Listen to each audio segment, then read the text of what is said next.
That is poetry with a meaning, a moral, and a message. So the first poem will be about courage. The second one, redemption, and the third, I'm not sure about. So courage. I want to try some audience participation with this, okay? Now, so this is called The Adventures of Isabel by Ogden Nash. If you've heard me before, you've probably heard this. So after Isabel meets various protagonists, comes the line, it's the seventh line in each verse, there's 4 verses, and the 2 lines, Isabel didn't worry, Isabel didn't scream or scurry. Could we say that, please? Isabel didn't worry. Isabel didn't scream or scurry. Excellent. So it's about, anyway, you'll see, I say Isabel and I'll wave about, jump about, whatever. So, Isabel met an enormous bear. Isabel didn't care. The bear was hungry, the bear was ravenous. The bear's big mouth was cruel and cavernous. The bear said, Isabel, pleased to meet you. How do, Isabel? Now I'll eat you. Isabel didn't worry.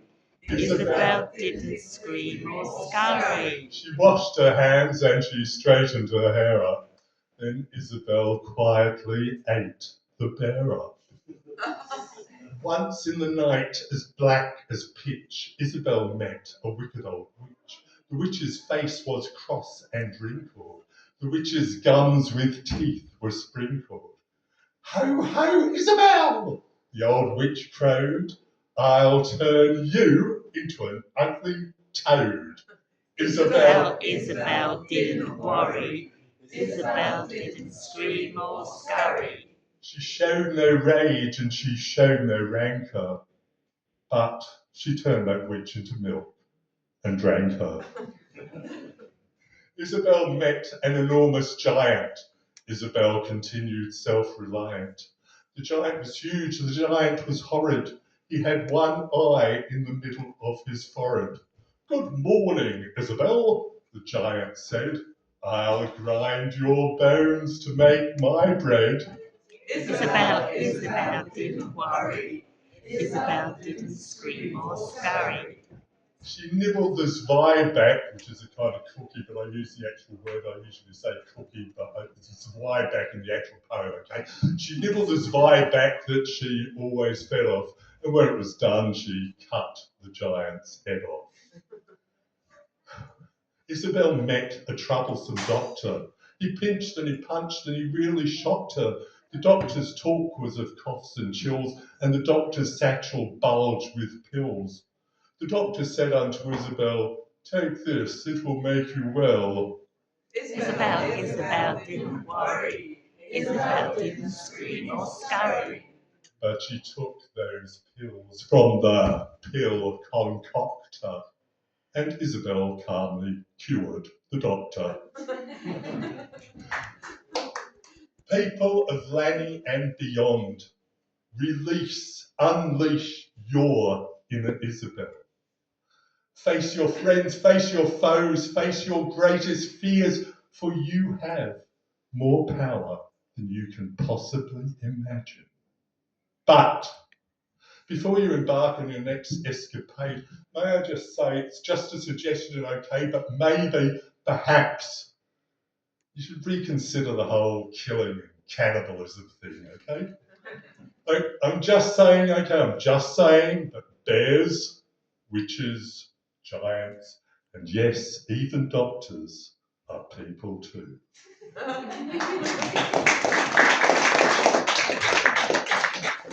So this poem, my next poem, is about redemption. It's about a young man who must face real monsters.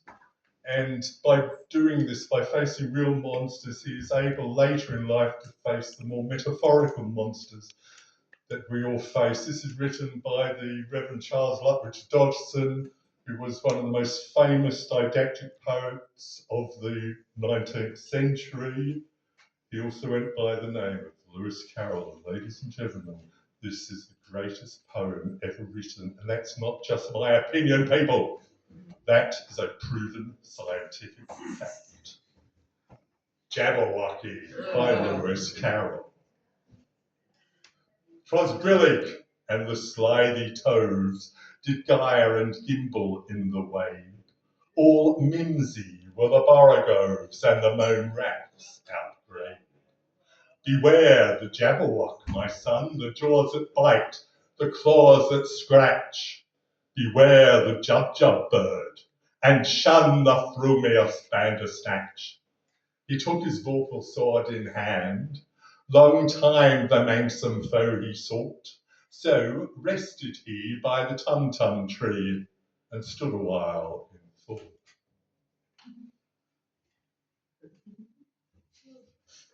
And as enough his thought he stood, the Jabberwock with eyes aflame came whistling through the tulgey wood, and burbled as he came.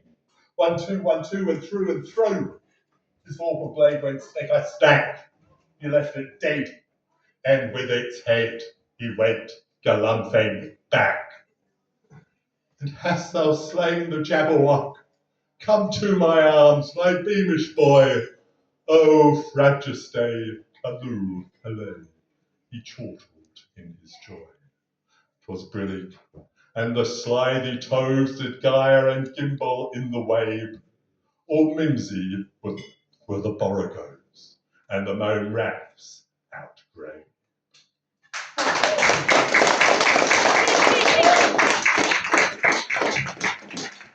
I'm not sure. It could be one about man's relationship with nature, or it could be about identity. What do you think? Man's identity, man's relationship with nature. Nature, okay. This is also a poem by Ogden Nash. It's called Eels. I don't mind eels, except at meals and the way they feels.